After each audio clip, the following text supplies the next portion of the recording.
Durante milênios, as diferentes culturas de todas as partes do mundo usavam dos poucos recursos que tinham para explicar a vida e o comportamento das pessoas. Naqueles tempos, sem a peneira do método científico, o fértil campo da criatividade humana germinou toda sorte de sistemas explicativos.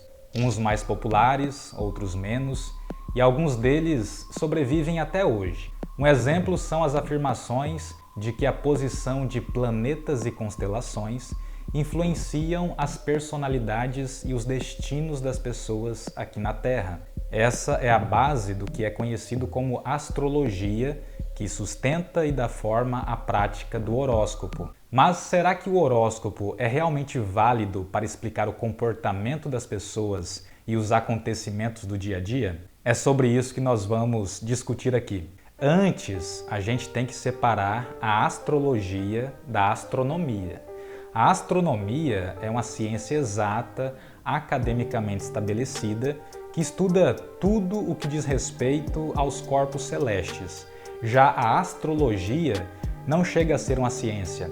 Ela é um tipo de estudo não científico que parte da ideia central de que a posição dos corpos celestes interfere nos assuntos da vida humana. A principal ferramenta da astrologia é o horóscopo, que é um tipo de diagrama que mostra a posição de planetas, constelações, o Sol e a Lua no dia do nascimento de alguém. E com isso, supostamente, são acessadas informações sobre a personalidade e sobre o destino dessa pessoa.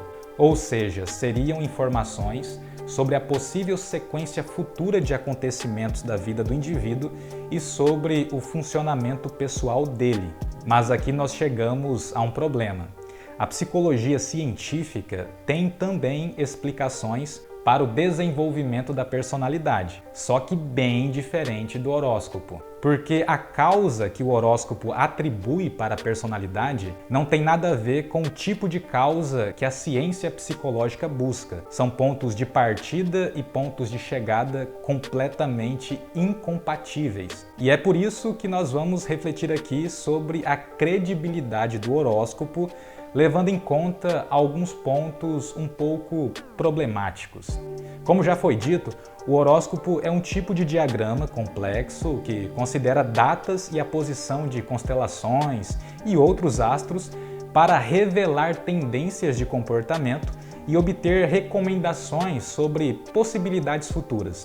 Mas antes de saber se essa proposta é realmente possível, a gente encontra um primeiro problema, que é o fato de que os corpos celestes considerados pelo horóscopo são apenas esses que dá para ver a olho nu, porque os povos antigos não tinham outros recursos além do olho nu para estudar o céu estrelado. Só que aquilo que pode ser visto a olho nu não é nada se comparado ao restante da galáxia. Todas as estrelas vistas a olho nu no céu da noite estão espalhadas dentro do círculo indicado pela seta. Veja que é um perímetro muito restrito se comparado a tudo o que está no resto da galáxia. Os estudiosos estimam que existem mais de 100 bilhões de estrelas só na nossa galáxia.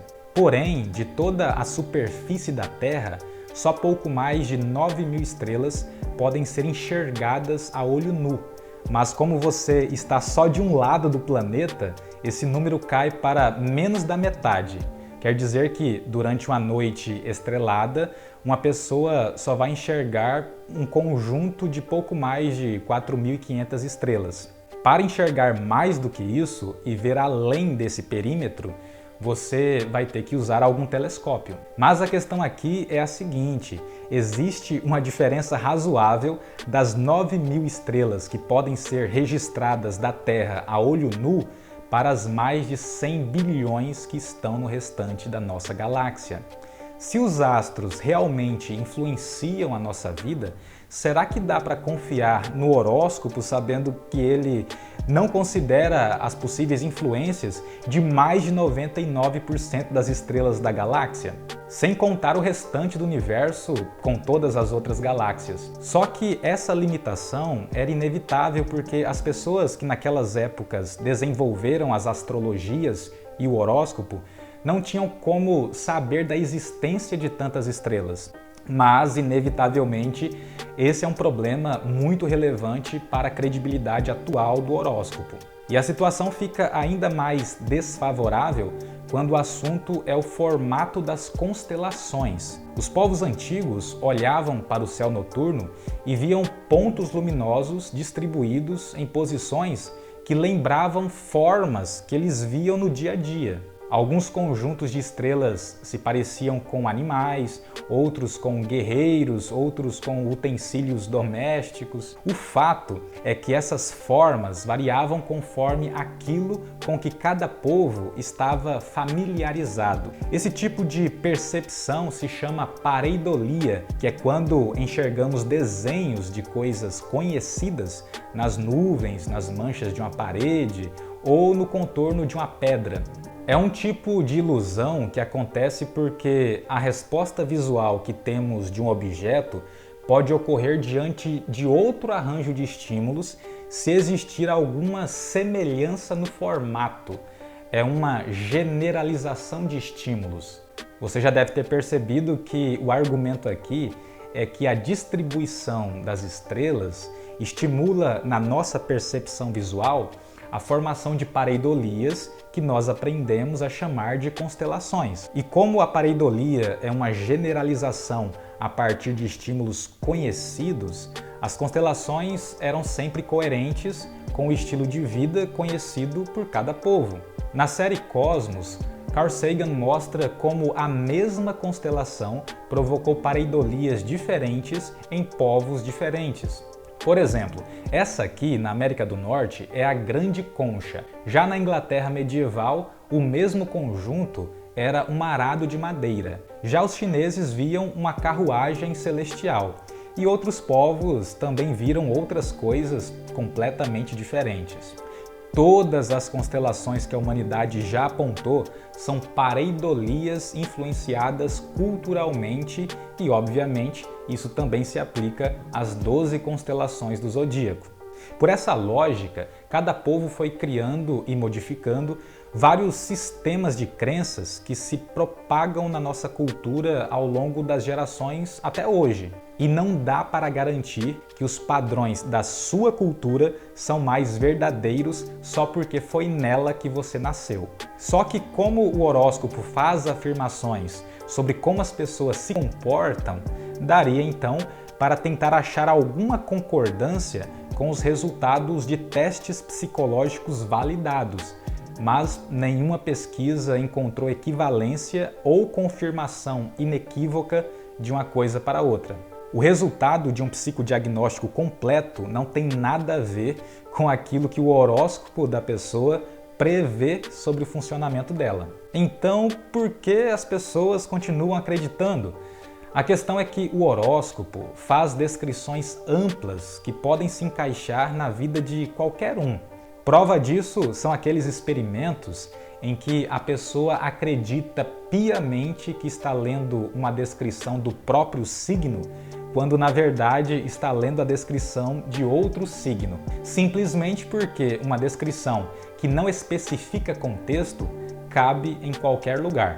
A pessoa sempre vai achar que faz sentido. Quem estudou muito isso foi o psicólogo Bertrand Fodder, que concluiu que o senso de autoridade e as ênfases nas características pessoais desejáveis facilitam a aceitação independentemente da descrição. O sujeito procura o horóscopo porque ali ele é chamado de determinado, intuitivo, persistente, sedutor. A coisa seria diferente se ele fosse chamado de sem educação, corrupto, frustrado, desagradável. É aí que entra em cena o viés de confirmação, que, dizendo de uma maneira básica, é quando você conclui que algo é verdade apenas porque você espera que seja verdade. É mais ou menos como tentar encontrar um amigo na multidão.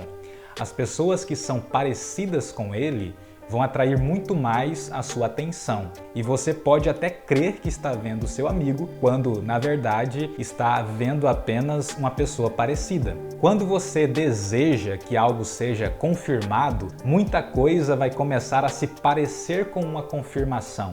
É aí que mora o engano. Quando você avalia uma pessoa a partir do signo dela, você só vai enxergar aquilo que a descrição do horóscopo te induz a enxergar, justamente porque é uma descrição vaga que pode ser facilmente preenchida pela imaginação e pelo viés de confirmação. A pessoa simplesmente deixa de perceber tudo aquilo que desmente o horóscopo. Quando fazem o teste de colocar alguns astrólogos para traçar o horóscopo de pessoas aleatórias, eles chegam em conclusões diferentes para a mesma pessoa. Sem falar que o resultado mostra sempre características socialmente aceitáveis, até mesmo quando uma dessas pessoas aleatórias é um assassino que matava por prazer e no horóscopo nenhuma afirmação é feita sobre isso. O fato é que as pessoas gostam do horóscopo porque ele dá um certo sentido elegante para a rotina diária, mas ele tem algumas implicações desfavoráveis, como por exemplo, o fato de que era muito conveniente para os reis da antiguidade que o povo oprimido se conformasse com a ideia de que o destino foi decidido pela posição dos astros. Outra implicação é que as empresas que consideram o horóscopo na contratação podem cometer graves injustiças. Tão sério como não ser contratado por causa do sotaque ou da cor da pele é não ser contratado por causa da data de nascimento. Até mesmo um relógio parado, em algum momento do dia, vai mostrar a hora certa, mas isso não quer dizer que ele esteja funcionando. Uma descrição vaga também não funciona para nos guiar nos contextos específicos da nossa vida. Uma descrição do zodíaco não dá conta de definir um ser que é aprendiz constante das consequências das próprias escolhas. Isso quer dizer que somente a sua história de vida é capaz de definir quem você é. Como sugestão de leitura, vai o livro O Mundo Assombrado pelos Demônios, que discute o risco da popularidade das pseudociências. O vídeo era só isso mesmo, muito obrigado por assistir e até a próxima.